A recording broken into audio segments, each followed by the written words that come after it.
સિંધુ સંધિને ટાળ્યા પછી ભારતે હવે ચેનાબ નદી પર કામ ઝડપી બનાવ્યું છે।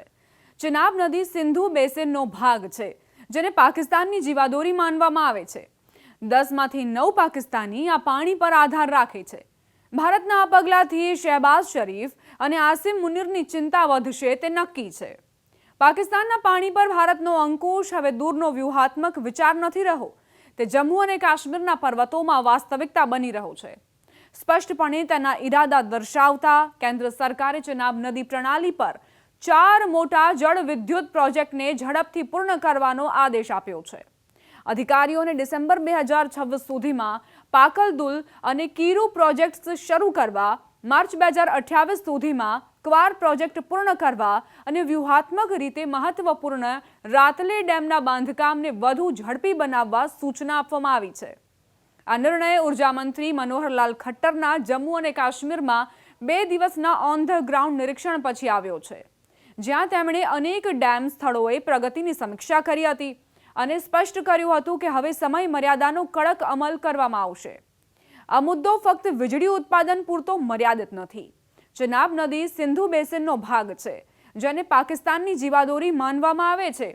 પાકિસ્તાનના લગભગ 3/4 પાણીના સ્ત્રોત પશ્ચિમી નદીઓમાંથી આવે છે, જે ભારત થઈને પાકિસ્તાનમાં પ્રવેશ કરે છે। પાકિસ્તાનની 90%થી વધુ ખેતી આ બેસિન પર નિર્ભર છે અને તેના ડેમ અને નહેરોનું લગભગ આખું નેટવર્ક આ પાણી પર આધાર રાખે છે। સરળ શબ્દોમાં કહીએ તો 10માંથી 9 લોકો એવા પાણી પર આધાર રાખે છે જે પહેલા ભારતીય પ્રદેશમાંથી વહે છે। આ જ કારણ છે કે ચેનાબ પર ભારતની દરેક ગતિવિધિ પર પાકિસ્તાન નજીકથી નજર રાખે છે। આ પ્રોજેક્ટ્સમાં સૌથી મહત્વપૂર્ણ કિશ્તવાડમાં બની રહેલો પાકલદુલ હાઇડ્રો ઇલેક્ટ્રિક પ્રોજેક્ટ છે। 1000 મેગાવોટની ક્ષમતા સાથે તે ચેનાબ બેસિનમાં સૌથી મોટો પ્રોજેક્ટ છે અને 167 મીટરનો ભારતનો સૌથી ઊંચો ડેમ છે। સૌથી અગત્યનું, તે પાકિસ્તાનમાં વહેતી પશ્ચિમી નદીઓ પર ભારતનો પ્રથમ સંગ્રહ પ્રોજેક્ટ છે। ચેનાબની ઉપનદી પર બનેલ આ પ્રોજેક્ટનું ઉદ્ઘાટન મે 2018માં વડાપ્રધાન નરેન્દ્ર મોદી દ્વારા કરવામાં આવ્યું હતું। સિંધુ જળ સંધિ વ્યવહારિક રીતે નિષ્ક્રિય હોવાથી કેન્દ્ર સરકારે ડિસેમ્બર 2026 સુધીમાં તેને કાર્યરત કરવાનો આદેશ આપ્યો છે। એકવાર કાર્યરત થયા પછી તે ભારતને માત્ર વીજળી ઉત્પાદન જ નહીં, પરંતુ પાણીના પ્રવાહના સમયને નિયંત્રિત કરવાની ક્ષમતા પણ પ્રદાન કરશે, જે પાકિસ્તાનની લાંબા સમયથી ચિંતા છે। કિશ્તવાડ જિલ્લામાં સ્થિત કીરુ પ્રોજેક્ટ પર પણ કામ ઝડપથી ચાલી રહ્યું છે।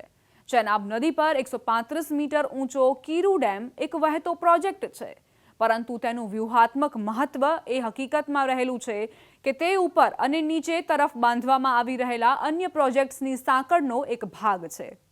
કેન્દ્ર સરકારે કીરુ માટે ડિસેમ્બર 2026ની સમય મર્યાદા પણ નક્કી કરી છે, જે બંને પ્રોજેક્ટને એક સાથે શરૂ કરવાની યોજના દર્શાવે છે। આ વ્યૂહરચનાનો ત્રીજો મુખ્ય ઘટક ક્વાર પ્રોજેક્ટ છે। આ ચેનાબ નદી પર 109 મીટર ઊંચો run of the river project પણ છે। જાન્યુઆરી 2024માં જ્યારે ચેનાબ નદીને બાંધકામ માટે સફળતાપૂર્વક વાળવામાં આવી, ત્યારે એક મહત્વપૂર્ણ એન્જિનિયરિંગ સીમાચિહ્ન પ્રાપ્ત થયું હતું। આ પગલા પર પાકિસ્તાન દ્વારા નજીકથી નજર રાખવામાં આવી હતી। હવે કેન્દ્ર સરકારે ક્વાર પ્રોજેક્ટ માટે સમયમર્યાદા નક્કી કરી છે। તેને માર્ચ 2028 સુધીમાં કાર્યરત કરવાનો નિર્દેશ આપ્યો છે। આના પછી આવે છે રેટલ પ્રોજેક્ટ, કદાચ સૌથી વિવાદાસ્પદ। આ 850 મેગાવોટ પ્રોજેક્ટમાં ચેનાબ નદી પર 133 મીટર ઊંચો ડેમ બનાવવાનો સમાવેશ થાય છે, જેનો પાકિસ્તાન લાંબા સમયથી વિરોધ કરી રહ્યું છે, ખાસ કરીને તેના સ્પીલવે ડિઝાઇનને લઈને। ઉર્જા મંત્રીની તાજેતરની મુલાકાત દરમિયાન ડેમના કોન્ક્રીટ કાર્ય માટે શિલાન્યાસ કરવામાં આવ્યો હતો, જે સંકેત આપે છે કે રેટલ પ્રોજેક્ટ પણ ઝડપથી આગળ વધશે। આ પ્રોજેક્ટ માટે 2024માં ચેનાબ નદીને ટનલ દ્વારા વાળવામાં આવી હતી અને ડેમ 2028 સુધીમાં પૂર્ણ થવાની અપેક્ષા છે। આ મોટા પ્રોજેક્ટ્સ ઉપરાંત ભારત ચેનાબ નદી પર દુલહસ્તી સ્ટેજ 2 પ્રોજેક્ટને પણ આગળ ધપાવી રહ્યું છે। આ પ્રોજેક્ટને ગયા વર્ષે ડિસેમ્બરમાં પર્યાવરણ મંત્રાલયની સમિતિ દ્વારા મંજૂરી આપવામાં આવી હતી। તે દુલહસ્તી 1 પછી બનાવવામાં આવશે, જે પહેલાથી જ કાર્યરત છે। પાકિસ્તાને તાજેતરમાં આ મંજૂરી સામે વાંધો ઉઠાવ્યો હતો અને દાવો કર્યો હતો કે તેને તેની સ્થિતિ વિશે જાણ કરવામાં આવી ન હતી, પરંતુ ભારતે આ વાંધાને સ્પષ્ટપણે નકારી કાઢ્યો છે।